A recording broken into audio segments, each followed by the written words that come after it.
This is the new Toyota Supra, and it's a little bit like Angela Merkel wearing a kimono on a date with Arnold Schwarzenegger. You see, it's like Angela because underneath the skin, it's actually German. You see, it's based on the BMW Z4. However, the bodywork is completely Japanese, isn't it? Just like a kimono. And it's actually built in Austria, as is Arnold Schwarzenegger.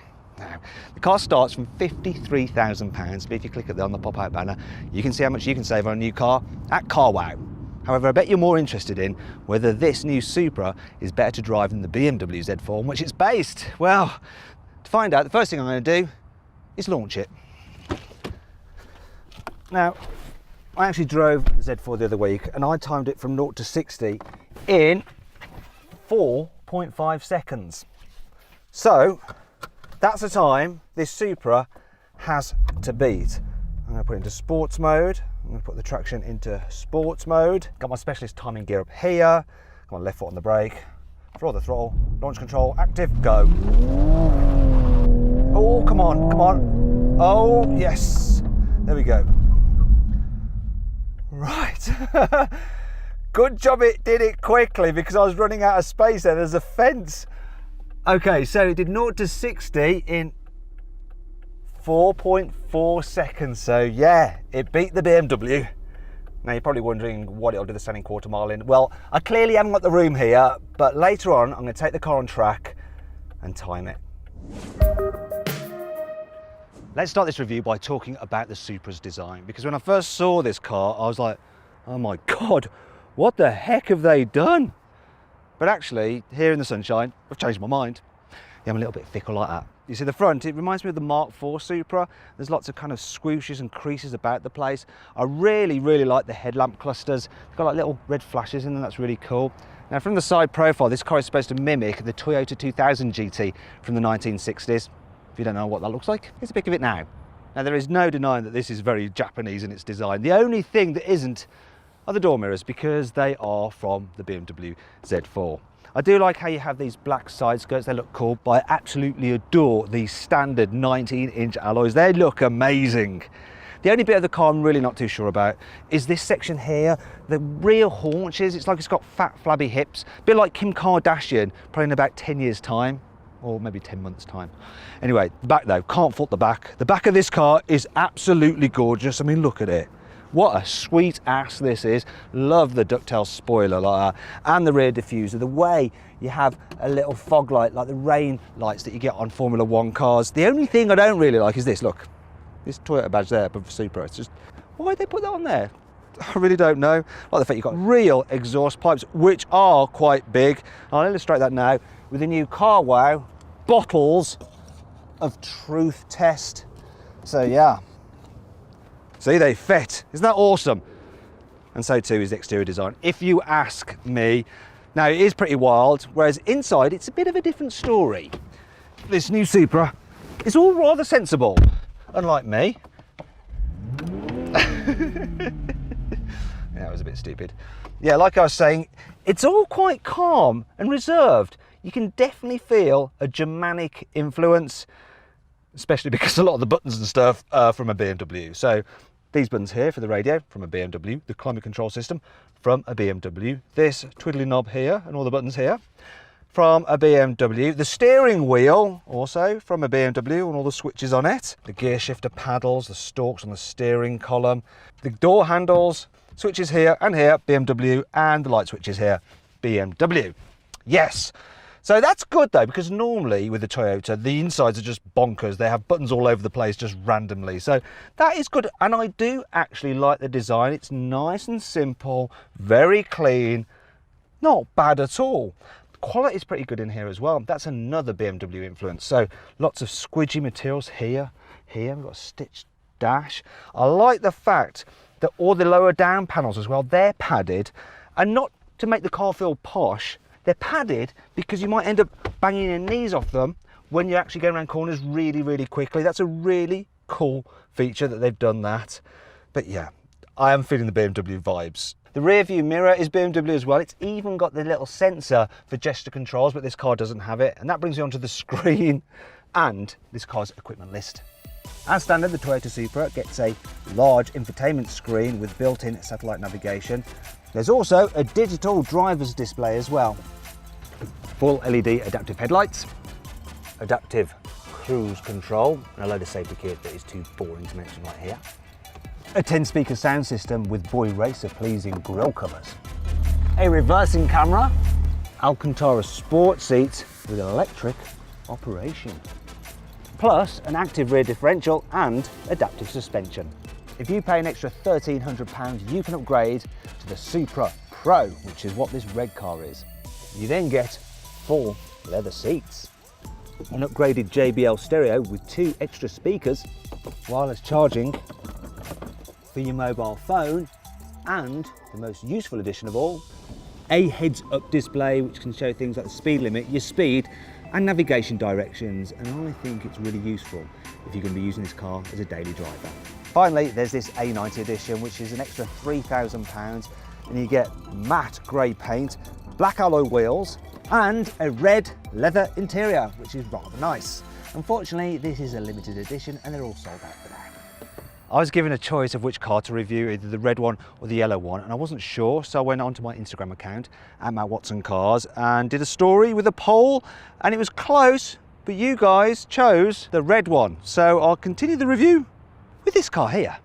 Anyway, let's continue the review by talking about this infotainment system. So this is one time where I cannot say it's not as good as BMW's iDrive, because as you can see, it is in fact BMW's iDrive. It's BMW's old iDrive, but it's still very, very good. Nice screen, very easy to use. You can use it as a touchscreen or the swivel wheel with the shortcut buttons. Plotting a route into the sat-nav is super easy. You can do it using the wheel, or once again, using the buttons on the screen. And it calculates routes nice and fast, dead easy to input a waypoint as well, and you've got traffic alerts to send you around the jams. All very good. The only problem is that while it has Apple CarPlay, just like a BMW, it doesn't have Android Auto, so yeah, no good for me and my Samsung. Another thing that I do like about it is the fact you get a sort of version of BMW's digital driver's display, though I prefer the layout of this Toyota one. So you've got the central rev counter, the speed off to the left, and then the satellite navigation functions all to the right. It's good. Good infotainment system. In terms of the seating position, it's lovely actually. Steering wheel is really centrally mounted as well. The seats feel a little bit on the high side. I'd like to go a bit lower, even though you are actually sitting quite low. Part of the reason for that is that this roof is quite low, so you feel like you need to be a bit lower still. But it's all right. If you're tall, you may struggle. Yeah, if you're really tall, that is. Other areas of practicality are only okay. So the glove box is pretty much filled with the manual and some high-vis vests. You've got a little storage area here, a couple of cup holders here, but they won't fit my big bottle. The door bins as well, they're tiny. Not going to fit anything in those, but I have a solution. You see here, there is a fire extinguisher, but I'll just remove that because this is a Toyota. It's not going to burst into flames, and I can hold my big bottle in there. Perfect. I think I will just keep the fire extinguisher in the car though, because all the mechanicals are BMW. Anyway, let's move on to the boot. So the capacity is 290 litres, which is about the same as an Audi TT RS, which is also about the same as a Ford Fiesta, but the shape is obviously different than the Fiestas. Now there's a bit of a load lip to lift stuff over, but you can fit quite a bit of luggage in there if you need to. More importantly though, the shape of it means that you can carry 2 spare tyres, which is obviously really important if you're doing track days. Also, there are a few bits of practicality here. So tie down hooks there, some nettage there. There's a 12-volt socket for your tyre inflator and an elastic strap where I could have actually put the water bottle and instead of using the fire extinguisher holder. Also, there's even ISOFIX on the front passenger seat, so you could take a baby in this car if you wanted to. So as far as I'm concerned, for a sports car, it's practical enough for me. Now then, it's time for the CarWow 5 annoying things about this car. There are so many fake vents on this car that the CarWow stick of truth is going to have a field day. So, fake, fake, fake, and fake.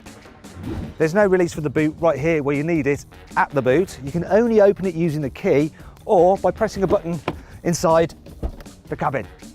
You can't move the sun visor to the side, which is really annoying if you've got low sun coming through that window because you end up blinded. Ow. Refitting the low cover is a bit of a puzzle because it just doesn't seem to fit in any way, shape or form. I'm following the instructions, but I give up. Toyota Supra fanboys are forever going to be coming up to you going, oh yeah, maybe the new Toyota Supra, but it hasn't got a 2JZ engine, so yeah, it's not a proper Toyota Supra, especially as it's built by BMW. Then they'll open up the bonnet and point out all the BMW badges, such as there, there's even one there, which is right next to a Toyota sticker, which I think I'll just remove because, yeah, this ain't a Toyota, not really. Don't worry, there's still plenty to like about this car. Here's the CarWow 5 cool features. The Supra sits low to the ground and has a lower centre of gravity than the GT86. It also has the perfect 50-50 weight distribution, and it achieves what's known as the golden ratio of 1.55, and that's the ratio between the distance between its front and rear wheels and its left and right wheels. That gives you the optimum balance of stability yet agility. The sports mode is completely configurable, so I have the damping in normal for added comfort, the steering in sport for a bit of extra weight, the transmission in normal so it's relaxing, and the engine in sport mode for rapid response and a louder exhaust noise. Oh yeah, we've got a double bubble roof, which not only looks cool, but aids aerodynamics. Thanks to its fixed coupe roof, this Supra's body is stiffer than the BMW Z4's. In fact, the chassis is even more rigid than the Lexus LFA supercars. The stability control, you can turn all the way off. Yeah, baby, yeah, like it, super style! The engine choice for the Supra is very simple, there is just one.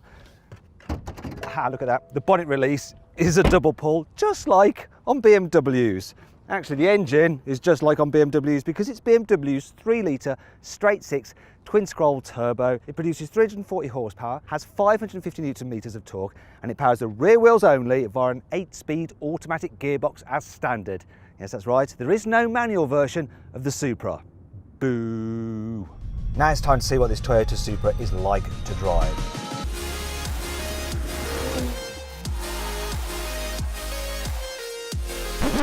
I'm going to start in town. I know you're probably thinking, just take it on track. Well, that'll come later, all right? You need to know what it's going to be like to live with every day. So actually it's really good. The automatic gearbox is nice and smooth. You don't really notice it changing gears when you have it in normal mode. The suspension in normal mode is pretty decent over bumps. There's a speed hump, no trouble at all. It'll cope with potholes as well. Very, very comfortable for a sports car. I'm quite impressed by that. Also the brakes, they're not grabby. I thought they might be on a sporty car like this, but they're not. So that's helpful. As for the manoeuvrability, well, I'm going to park it now. So the steering is super light, so it's very easy to manoeuvre this car. It's got quite a tight turning circle as well for a sporty car. So you're not going to get stuck at mini roundabouts and stuff. The visibility isn't so good, but the wing mirror does that thing that BMW wing mirrors do, surprise, surprise, where they angle down when you're reversing.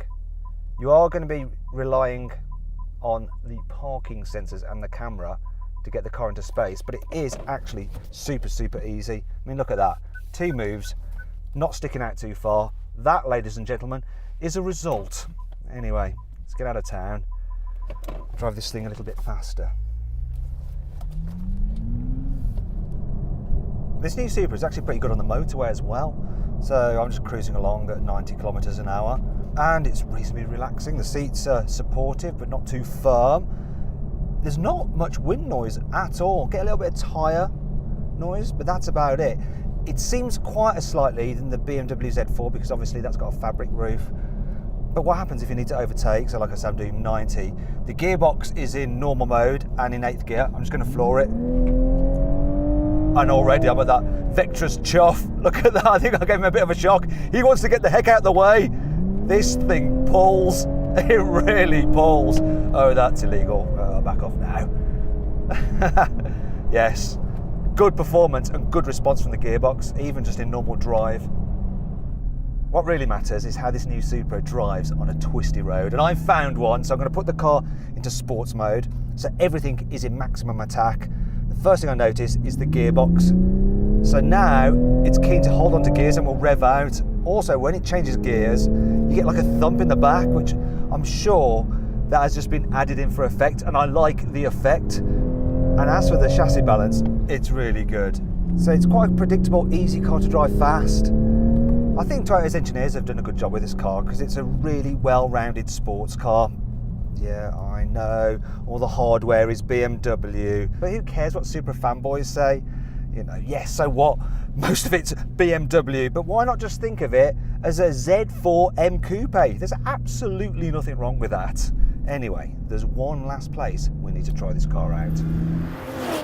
So here we are on Jarama Racing Circuit in Madrid. How this car handles on track is massively important, and right away we can just get it on the lock stops.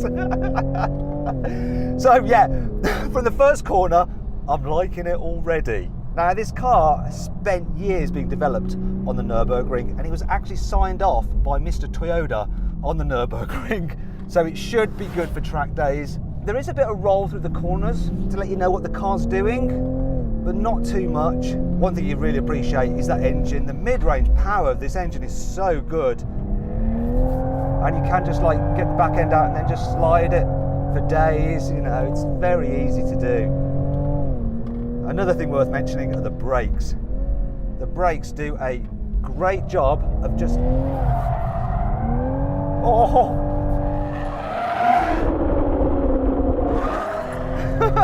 So they're big Brembo brakes, and they do a great job of hauling this car up. One of the things I've noticed is that this steering system, which is not the fastest in the world, does mean it's very easy to control on track.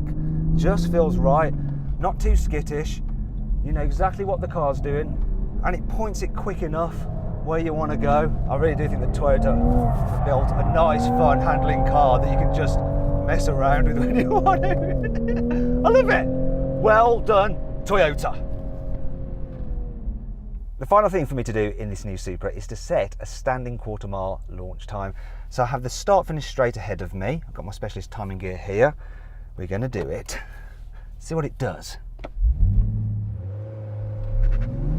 It's a pretty good start, that is.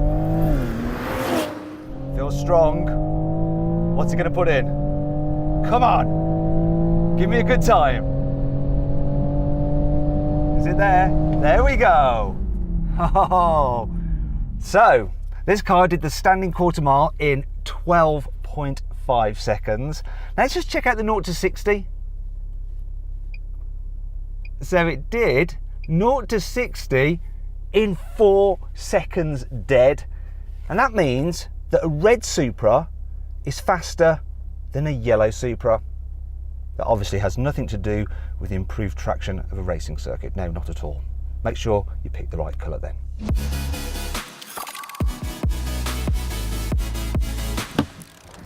So then, what's my final verdict on the new Toyota Supra? Should you avoid it? Should you consider it? Should you shortlist it? Or should you just go right ahead and buy it? Well, I reckon you should just go right ahead and buy the new Toyota Supra if you can get your hands on one. Yeah, the Supra fanboys may go, oh, it's not a proper Toyota, but it's a great sports car, good value for money, and it comes with Toyota's 5-year warranty. Winner. Do you agree with my verdict? Let me know in the comments section. Also, please subscribe to this channel for more videos. And if you click on the deals box to the right, you can see how much you can save on a new car at CarWow. Or click on the video windows below to watch another of my videos.